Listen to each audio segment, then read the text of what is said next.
So in follow-up to the identity discussion, I am opening up an entire series of topics related to answering the question, what are the conditions? The conditions are the internal or external factors contributing to how we show up in the world. And internal and external, those are entire lists of topics in and among themselves. I'm going to start with thoughts today.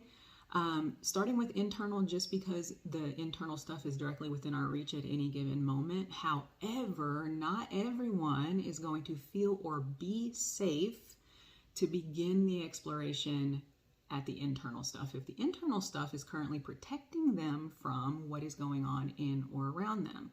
So disclaimer here on the front end that it will be up to each of you to determine where you are safe to open the door to your own self-discovery, and that may be a decision that you make for yourself and or with the support of a therapist or coach or loved one. Thoughts are energy popping off in our brain. Literally, they are simply energy being sent back and forth between brain cells. What comes of that are our perceptions, ideas, memories, analyses, judgments, all of that good stuff.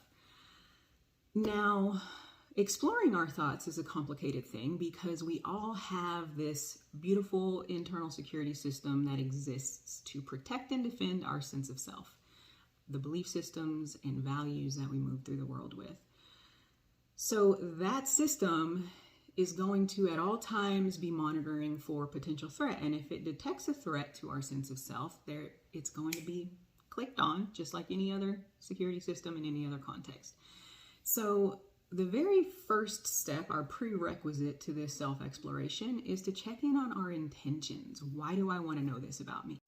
Do you want to know so that you can have more ammunition to judge yourself about the way that you think, to tear yourself down, to make yourself feel bad about the way that you think? Defense triggering. Or do you want to know because you have an interest in self-development, you have an interest in creating the life that you want to live and understanding how the way that you think is contributing to you being able to show up the way that you want to in the world or not?